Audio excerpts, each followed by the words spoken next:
Hello, hello. How we doing? How is everybody today? Hope you're all well. We are live here from Chicago. Let me know if there's any issues. Obviously, not on my normal connection or anything like that. So I'm just hoping everything works well. We've got the premium internet and all of that. So the connection looks good right now. Everything looks fine. I've got my microphone. I've got my webcam, so it's decent quality. I wanted to do a walk around, but it's massive storms at the moment. So I was hoping to do to walk around and do the what do you call it? Anyway, to do it IRL, and I might a little bit later do a late night kind of live where I'm gonna walk over by the hotel where the team is staying. I'm a good block away. That's it. So I can head over there. But yes, we're here. We're here in Chicago. I've been traveling all day. Crazy traffic, crazy storms. That's Chicago weather. That's Chicago traffic. And we're here now. And we're here now. We're here in the hotel. We're ready. We are ready. Yeah, vlog. Yeah. Room tour.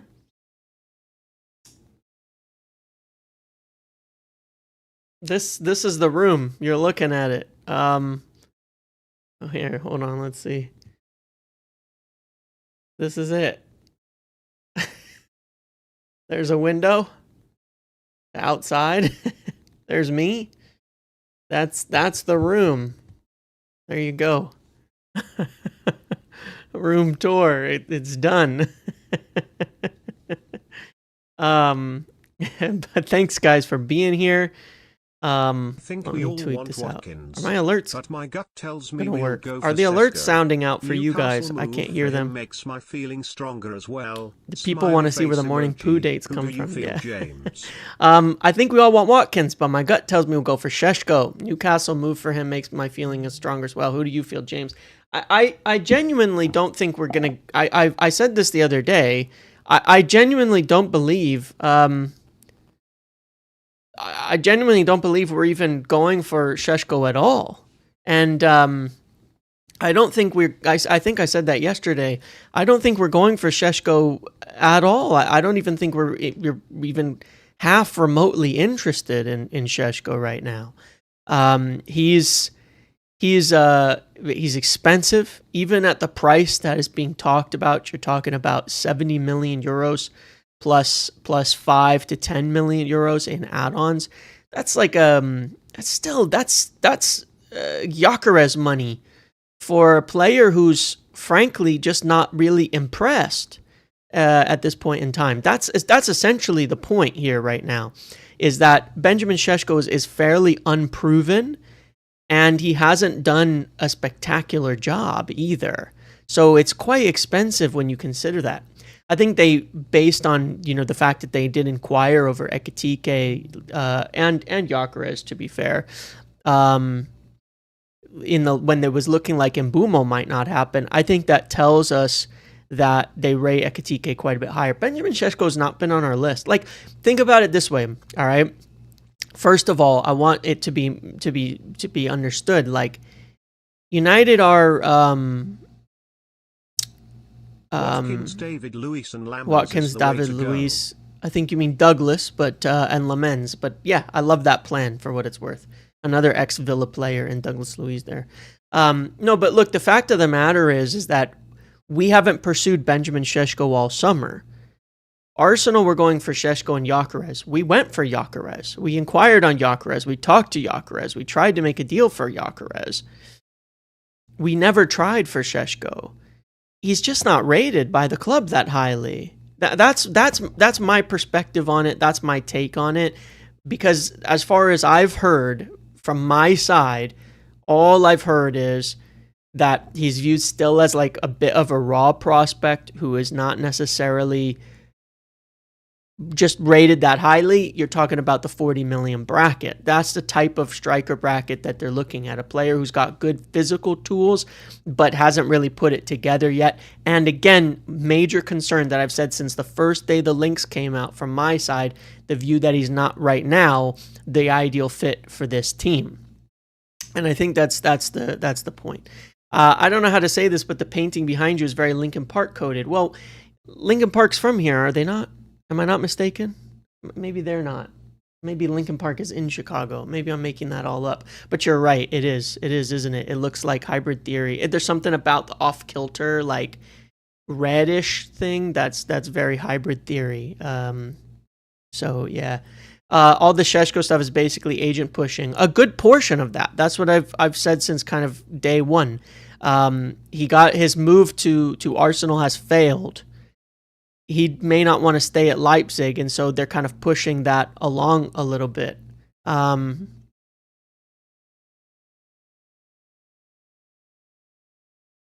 These buildings keep getting... Oh, it's in California. Anyway, Linkin Park. It's the other Linkin Park.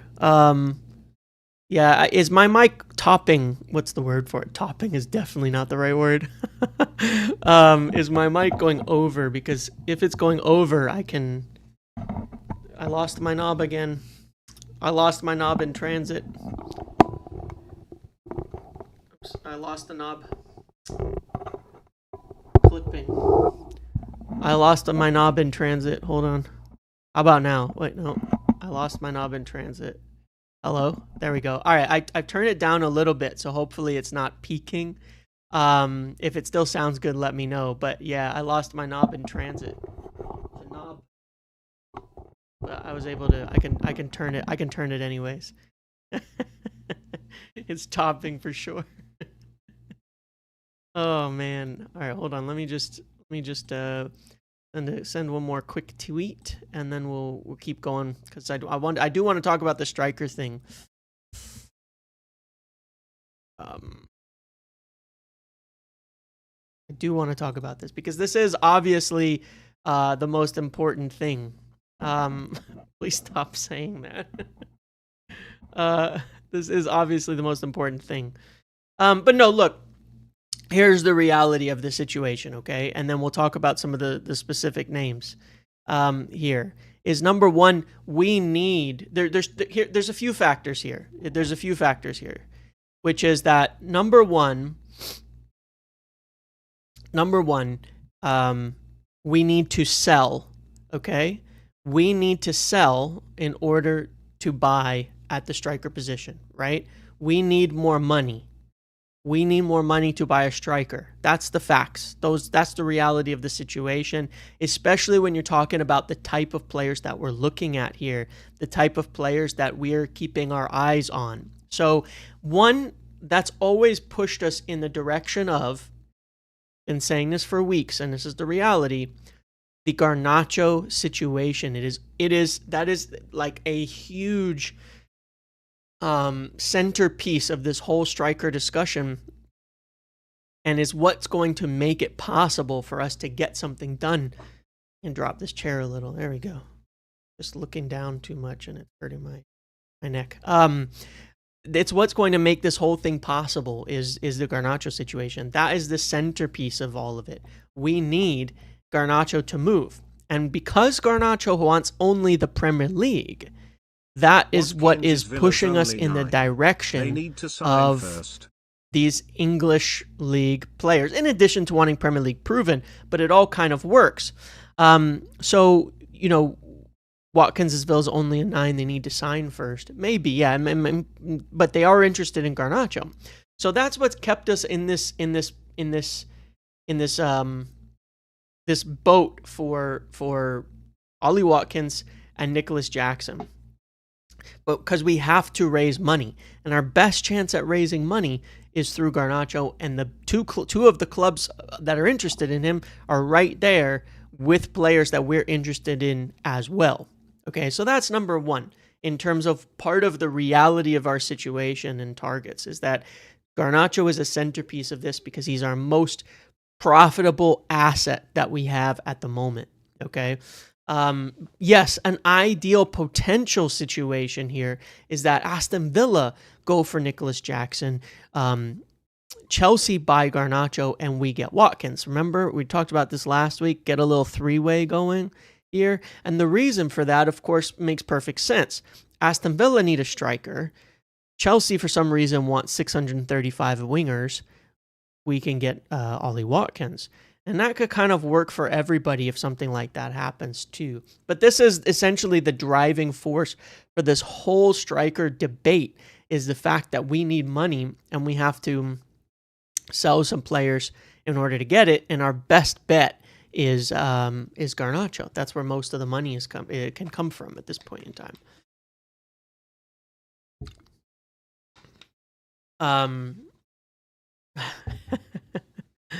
So that's part of it.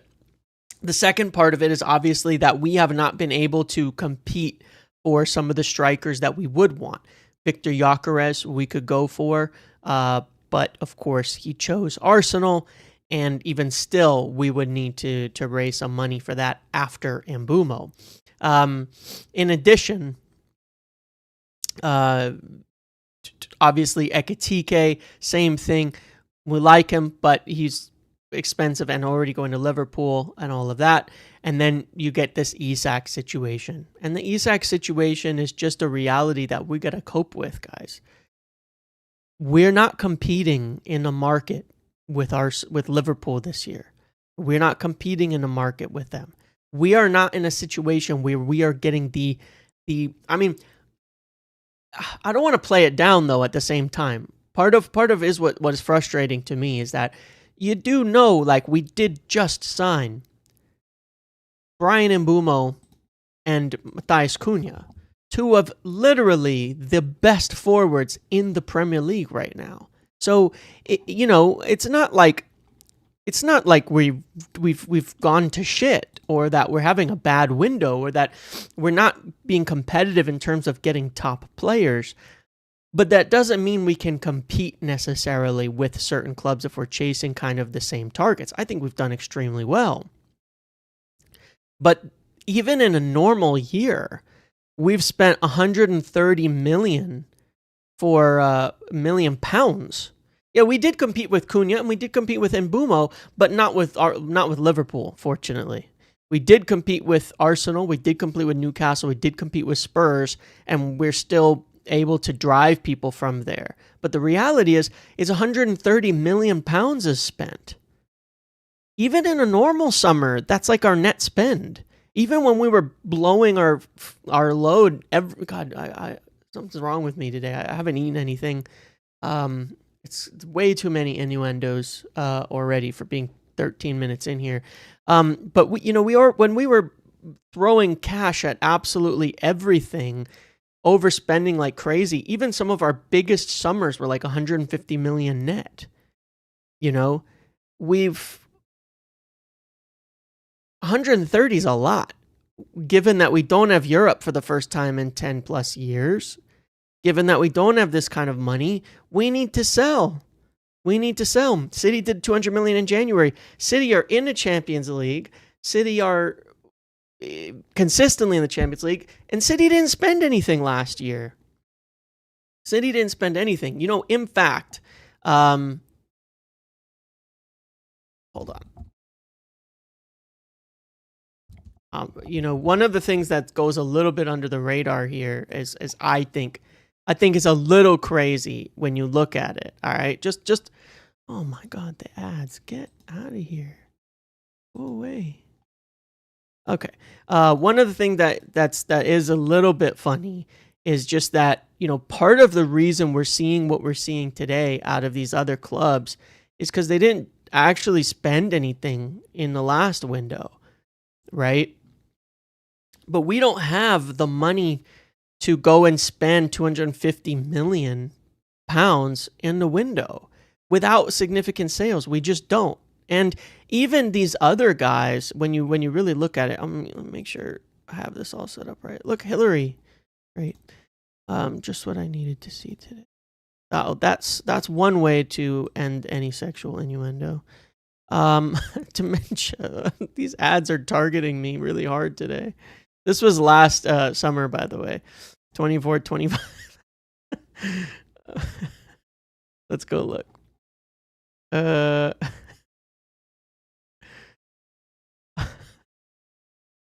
right.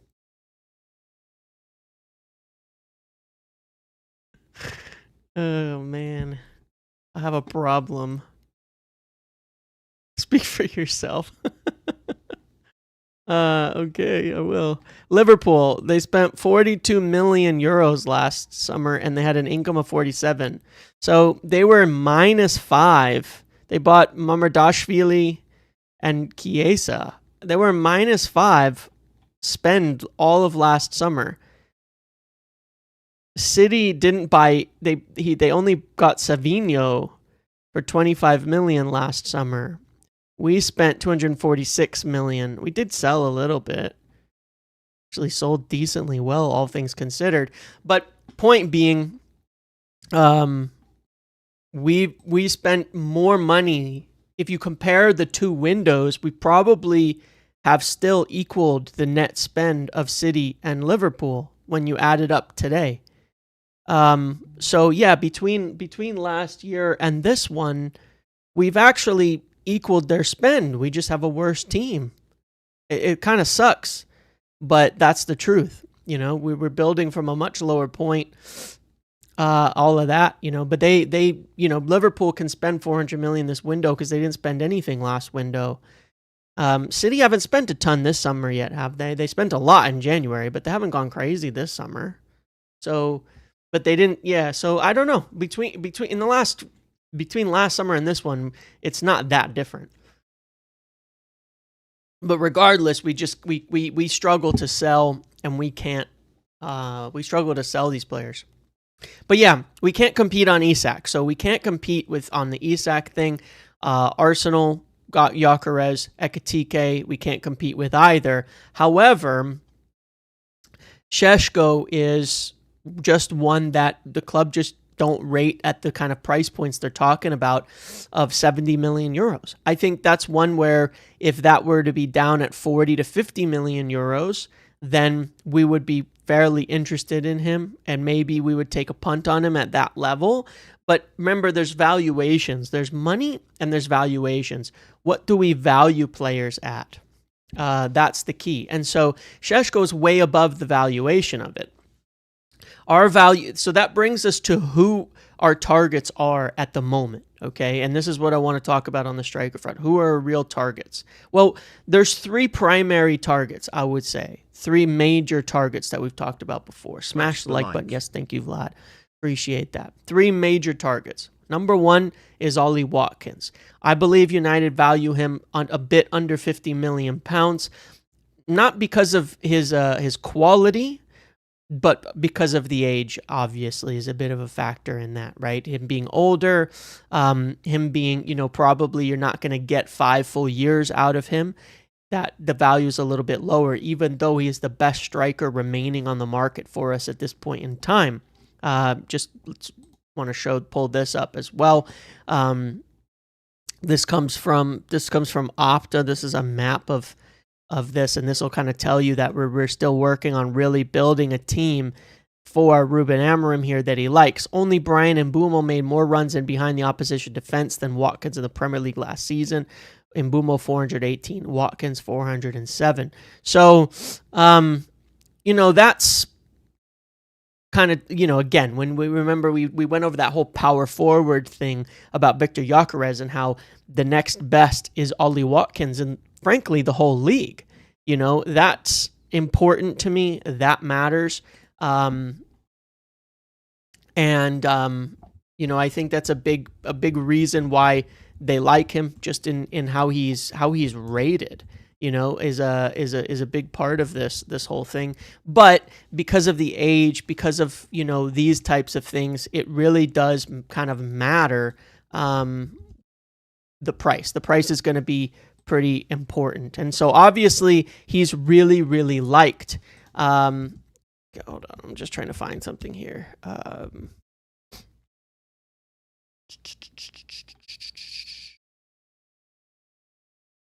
just want to just check something here.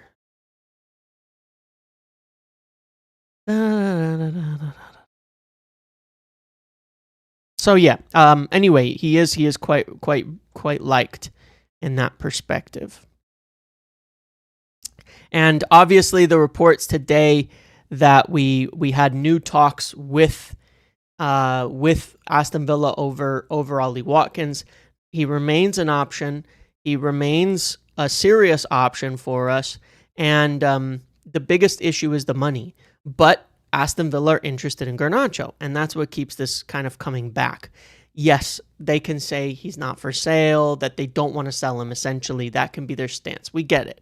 I get it too. That's obviously they don't want to sell him at this point in time, but there are two things that can address that. Number one, you put money to them. Number two, they have a player that we have a player they might want. And number three, does Watkins want to join? That can change things as well. If Ollie wants to come, then there is a way to make a deal work, because they've got a player we like, we've got a player they like.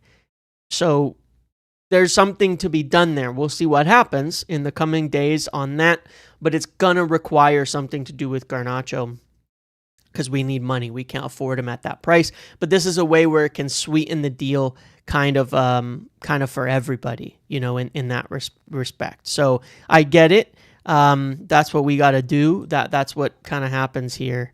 I wanted to pull this up again just really quick, because you're right. Because then this brings us to our next person. And he's on the same graph, shows up quite well. Nicholas Jackson. Remember, we had Victor Gyökeres over here as the supreme power forward. Ollie Watkins. I have a type. There's Darwin Nunez. Osimhen, who's good at absolutely fucking everything. And then Nicholas Jackson. And you can see way over here, when I say that Šeško doesn't necessarily fit, why are we not targeting Samu this summer?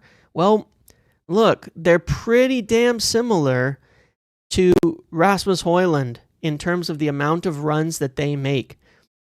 They're not the right type of fit for us in terms of how they're playing. You can see that we're clearly targeting more players over to this side. This is such a good measure. I'm so glad I found this, because it really does show quite a lot about why we're targeting the players we're targeting and why we're looking at them and why these players have ended up on our list. Gyökeres, Watkins, Jackson. Nicholas Jackson is as well one of the strongest channel runners in the game. He does a lot of that, and that's again why he's quite interesting too. He also, I will say, you can see this, the vertical is percentage of received runs in behind leading to a shot. So while they do a bit less runs than Gyökeres, he's only about 19% of his runs result in a shot, whereas when you get to Watkins and Jackson, they do about maybe half as many to 2/3 as many runs, but almost double the rate of shots. So it's actually probably really similar to Victor Gyökeres in terms of effectiveness and efficiency. So this is a big reason why Nicholas Jackson is also somebody that is wanted by United, as well as Ollie Watkins. They're very, very similar players in that respect, where they bring the running to the table, and they're very, very good at it. And you can say they're crap, this and that, but these are good stats. If you look at this point on percentage of runs in behind leading to a shot, this literally tells you these guys make a lot of runs that lead to a lot of shots. They're high on the vertical. They're high on both axes here. So they actually statistically, and I think this is very good, efficient at turning runs into shots. They receive the ball well, they receive the ball often, and they turn runs into shots. That's a lot of good things. The problem, of course, with Jackson is his shooting efficiency is pretty low. But yeah, this is a real option in there, and that's why for the exact same reason as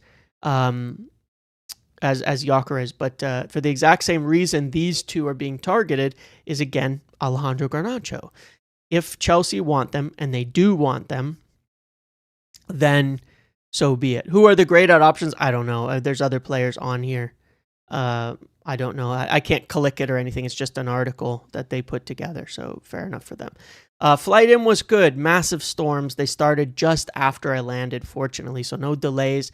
Came down through the clouds. It was quite a bumpy ride on the way in, but the storms really hit as I landed and we were driving in. So, yeah, up and doesn't seem like an option. Initial widespread claims from YouTubers that Højlund was an ideal fit. Yeah, well, the thing is, I said the same thing. The problem we have here is that his game changed dramatically when we looked at them. Højlund picked up some really bad habits. That's just the truth of the matter. He picked up some really bad habits and ended up not being the player he was before.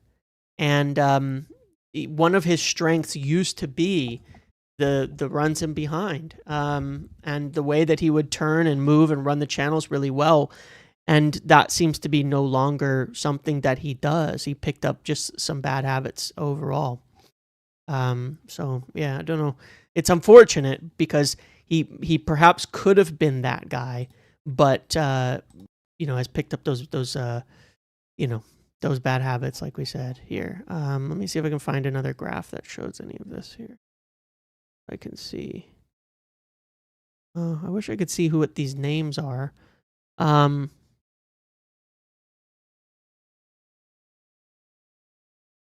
Peak speed, runs and behind. So just going back to this chart really quickly, I'll see if I can find it, but you can see that green means Premier League, the green square. Or wait, I'm confused. Oh, green means Premier League. So these are two Prem players, and this is peak sprint velocity and runs in behind per match, okay?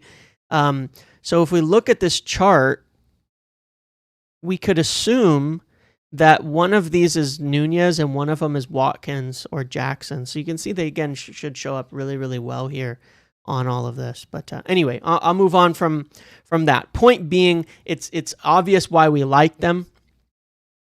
Your brother met Yoro Ugarte and Leach at the Chicago Adidas store today. That's nice, huh? I'm going to go walk around after this and see what I can find, because you never know. I'm very, very close to them. But look, the reality is that that's why we like Watkins and Jackson. You got to think about all these circumstances that work. Two players, they both fit exactly what we want. Post the link to the article. I can do that. It's a brilliant article, and I think one of the best pieces and most it's one of the best pieces of analysis that what did I say now? Oh no, never mind. I was just catching up with the live chat. Hold on, sorry. I thought I said something stupid again. Anyway, we'll move on. Two players who do exactly what they're supposed to do, what Ruben Amorim will want out of a forward, and we have this leverage in Alejandro Garnacho. Okay, so that's why they are the top targets. Right now, the valuation from Chelsea on Jackson is way too high. That's why that one seems unlikely. Even at 60 million, obviously Watkins is closer to being a deal that's doable than Jackson at 80 to 100, right? So, because let's say we value Garnacho at 40 to 50. Well, if Watkins is at 60, there's probably wiggle room to say we could find the money to say, hey, you take Garnacho for 45 to 50, we'll take Watkins for 50, everybody wins. At 80 million to 100 million for Jackson, if they were to say, oh, we'll take Garnacho for 45 million and you buy Jackson for 80, we're not doing that deal. The valuations need to be closer. So for now, Jackson is lower because of that on the list. That's one of the main reasons that he's lower. Whereas Watkins is probably closer in terms of the two-sided valuation to a deal like this. But yeah, look, I think Ollie Watkins is open to the move, and that is the key. Same as we did for Cunha, same as we did for Mbumo, we need him to push because we don't have infinite funds. We need them to want to make a deal. The one concern that I have on us, our ability to get Ollie Watkins, and why I never stop talking a little bit about Nicholas Jackson, is Garnacho. As long as Chelsea's on the table, will Garnacho accept a move to anywhere else? That's a question. As long as Chelsea are on the table, will Garnacho turn down moves elsewhere in the hope that we'll make a deal with Chelsea? And will Chelsea make a purchase of Garnacho without sending Jackson the other way? I don't think they will, and I think that may stick us a little bit where we get stuck there. That's part of the problem that we have. Yes, by the way, if you're here, please do hit the like button. I appreciate it. It means a lot to me to do that. And if you're just joining, I'm here in Chicago, and yeah, like I said, I might do a little special live after this. I'm gonna grab my backpack and equipment and walk around, get some food, and see if I can find anything. What time is it? God, it's almost 4:30 already.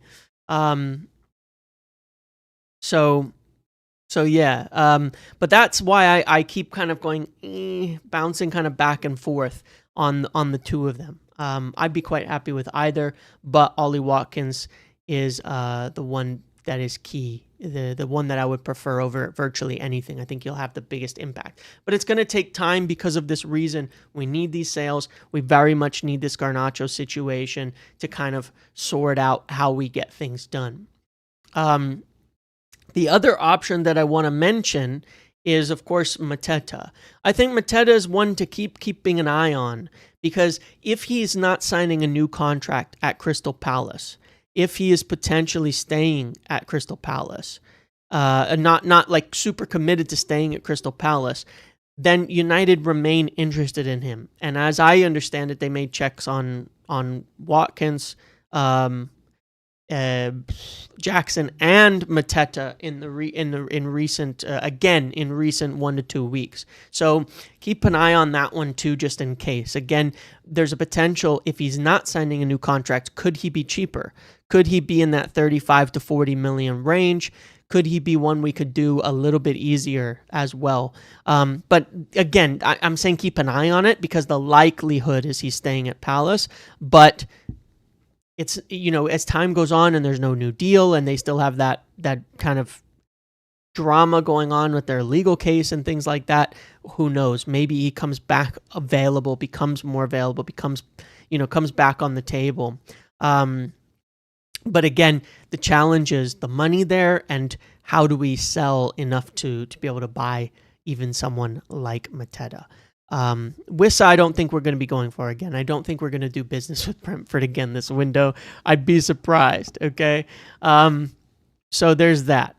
Now, in the meantime, what United could do, okay, is get a keeper.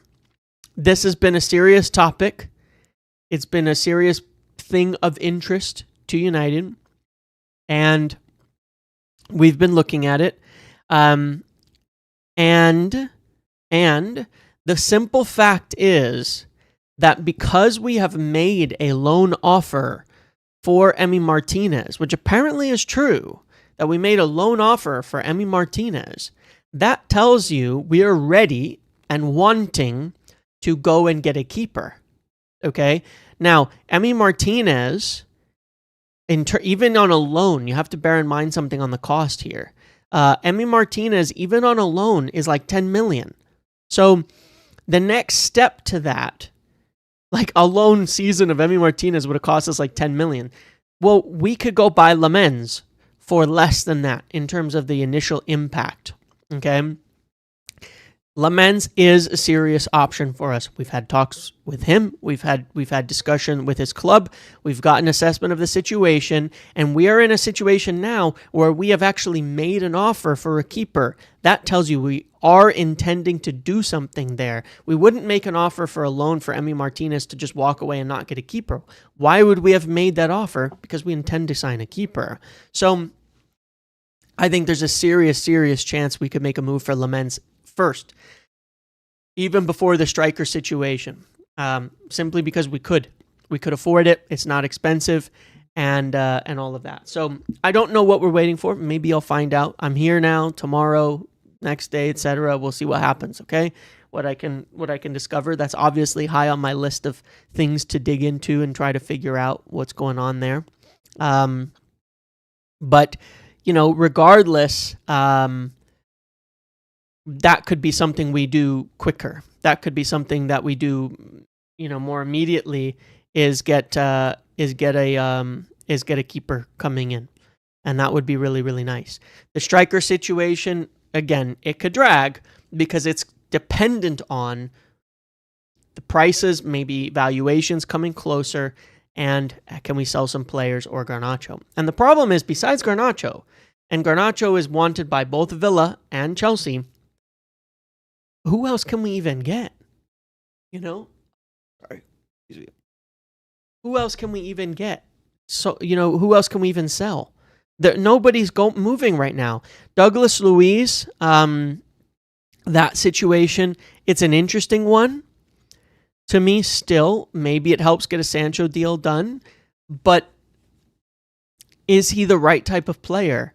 Ruben Amorim wanting a deeper midfielder. Is Douglas Luiz a 6 you can play with like Bruno? I don't think so. Is Douglas Luiz a 6 you can play with Kobbie Mainoo? I don't think so. So, he doesn't fit what we want.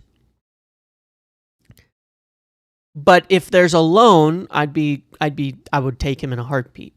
I would take him in a heartbeat. I don't think he fits the 6 aspect. We've looked at. Well, that's the thing. I've talked about Douglas Luiz earlier in relation to this Sancho thing. We have to sell a keeper. We don't necessarily have to. I think we would prefer to, but we don't necessarily have to because, yeah. But I don't think Douglas Luiz solves the problem we have, but I think he's a good addition to the squad at the same time. So I go back and forth about it. He's played as a 6 even in the Premier League at times, but it's certainly, I wouldn't say that's his right position. What was I going to say? But yeah, look, the biggest things I need to follow up on now are, one, will we make that move for Lamens at this point? Because we obviously want a keeper, and we can. 2, we know kind of the situation on striker. Are we going to keep making discussions for? Are we keeping on making discussions for Watkins and Jackson and the Garnacho swap and all of that? But in addition to that, one of the things I want to find out on is, I know we've made some inquiries on some cheaper strikers that I believe are also Premier League players, and I want to nail down a name if I can on who else we might have inquired after that's more affordable, that I believe plays in the Premier League or at least in England. So I want to nail that down and see if I can find out anything on that. Because if we can't make significant sales, there's still the possibility we get a striker in like that who's more affordable. Maybe they're something like that. I don't know, but I know United have looked at it, and I don't have a name, but I want to nail that down. Whatever abuse your mic went through on the flight improved the quality. I don't know. Something different, huh? Could it be Moise Kean? Maybe. If they think he could actually be cheaper, like 20 to 30. But no, I'm not talking about the guys who were offered to us. I'm not talking about Calvert-Lewin. I'm not talking about Jamie Vardy. I'm not talking about those guys who have been offered to us. Vlahovic. I'm not talking about those guys. I'm talking about potential other options that we haven't been offered, but that we've been assessing. So that's what I'm talking about. So I'll see if I can find something out on that, because I know they've looked at some other names. I do know they've looked at some other names that could be cheaper, and I don't know if they're real options or not, or if they just looked and it's like, there's nobody who's better, so we won't do it. But I'm gonna try to find out. So yeah. So that's one of the things. I wanted to ask about Muniz, but I have a feeling he'll be expensive. Evan Nilsson will also be 70 to 80 million as well. I have a feeling he'll be very expensive. Could it be Danny Welbeck? I genuinely am wondering about that. Could it be Danny Welbeck? Don't know. Could it be? There's other possibilities. I'm just saying. There's other possibilities there, Could it be someone like that, Could it be someone like Beto? Yeah, could it be someone like that who could come in affordable, that could do a job for us and for a bit, I want to find out anyway. I want to find out. So anyway, it's fine. It's whatever. So yeah, I want to find out who the other potential names are, and if there's anything in it, or if they just looked. follow up on that striker thing, follow up on the keeper, and mostly that's it. And then I want to find out more about the man, sore, too much travel. This is killing me. I'm gonna have to get up and walk around in a minute. And then I want to find out like what else, you know what I mean? But I want to find out stuff about training, you know, some of those types of things as well. I prepared a new video while I was on the plane, a PowerPoint for you guys. I prepared a PowerPoint. I think you'll like it. About a totally small, just a little topic. I thought, oh, I'll make a little PowerPoint and get a video ready on something that I wanted to talk about here. But yeah, I think Kolo Muani, I forget about him every single fucking time. But Kolo Muani is certainly one I would keep an eye on in that respect. Is there a potential way you can get him even again on loan, low risk, all of that? That one I want to keep an eye on for sure. Yeah, I always forget about him, but that is certainly one to keep an eye on. The training session tomorrow is not open to the public. It is a media session, and it's at Soldier Field, and there's a press conference and stuff afterwards as well. If you want to go there and see the players arrive, maybe they'll come out and say hi as they come in from the bus and stuff. I have no idea. I just know I need to be there at 9 a.m. tomorrow. So, yeah, I don't know anything else about it. I'm sorry to say. Gonzalo Ramos been offered to us as well. I would think about that later, but anyway, I want to nail it down because I can kind of speculate, but I want to figure it out for sure. You saw the players at the Adidas store. Where is the Adidas store? I need to go get some stuff. So I need to go around here and get some Adidas stuff. No, not Adidas stuff. I need to go get some stuff, but I want to walk around here. Oh, the Adidas store is like right across the street from me. Oh, they were at the mall. Were they at the mall on Michigan Avenue? Is that where they were, or were they somewhere else? Were you at the mall at Michigan, or were they at the other store? Like the one right next to the Hancock, were they at that mall? It's nice that they've been allowed out. It's nice that they've been allowed outside. That's not been the case. But no, I'll bring my backpack with my camera. I need to charge my I'll bring they were at Water Tower Place. Oh, okay. Yeah, I'm really like right across the street. So hopefully I'll catch them. Maybe. I mean, I imagine they're allowed out. Maybe they're not allowed out at night. Who knows? Too dangerous.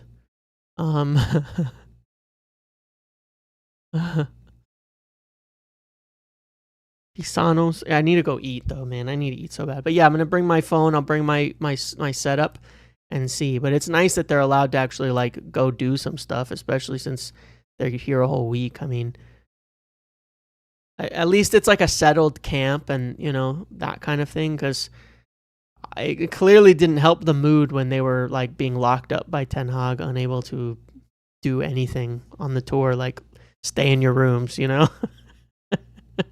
You saw Yora Oblak. Oh, come on. It looks like the rain has stopped. Is anybody in the chat here downtown right now, by the way? Is anybody in the chat like down and around here at this point in time? Like actually down in the Chicago area at this point in time? Oh, it was an event. Okay. That makes sense. That makes a lot more sense. Can you go live from the press conference? No. No, I cannot. I can take some pictures and things, but that makes sense. They did an event at Adidas. Am I allowed to ask questions? Yes, I should be. I have a question prepared I want to ask. It's about Marcus Rashford. I was thinking about making a joke on that, and I definitely don't want to do that. I was going to say, like, no, never mind. It's just, I cannot believe, because now I'd be sitting with all the journalists who are constantly asking questions about Rashford. I probably shouldn't say anything mean. You'll see me at MetLife? Okay. Look out the window, I'm staring. That would be neat.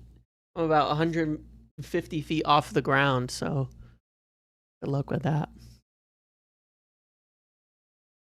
I want to ask him about the culture, about the environment, about his major focus this summer, and compare it to Sporting. I have a kind of a question of mind on that. Any names about the midfield? No. Yeah, the Antony situation is annoying. Betis delaying it to favor them to get a loan. I know a lot of clubs are kind of doing that, and yeah. Yeah, I know. The questions are usually crap. Like, I could ask Ruben Amorim, how's Chicago? Tim Manhoff set off fireworks outside the hotel yet? No, fortunately not. Ask about the big switch.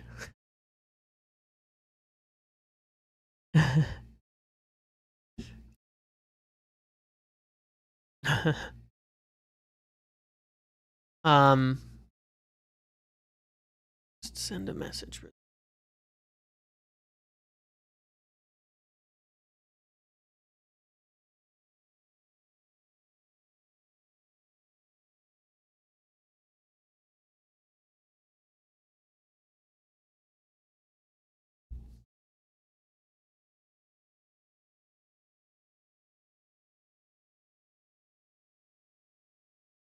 I'm gonna ask how Chicago. Ask about De Jong. What's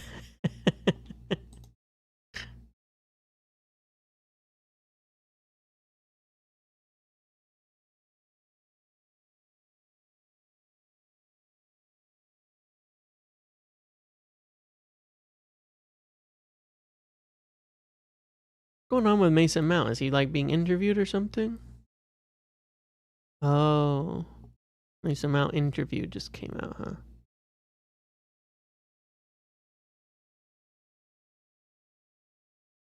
If we can't get a midfielder the quality of Bale, but we should sit on our hands. That mean that they're like Kobe doing and Bugatti interviews have from to the. define their place in the team.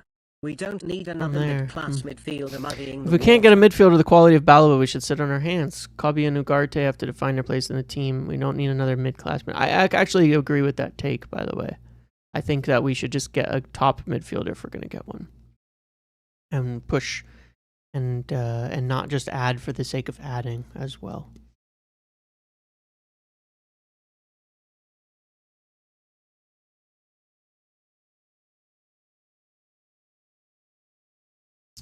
All right, guys. I think I'm going to end it here because I have not literally. I've been up since 7 a.m. I have not eaten anything, and I just arrived, so I want to go get some food and then walk around and see if I can find something. See if there's anything interesting. I'll probably go live from the streets, later. So we'll see. Okay, one way or another, we'll do something later. Okay, but I appreciate you all so much. Thank you very much.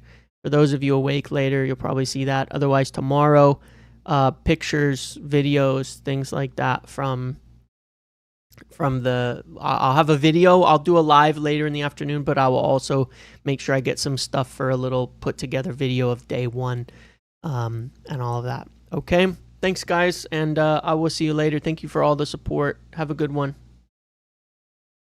See ya.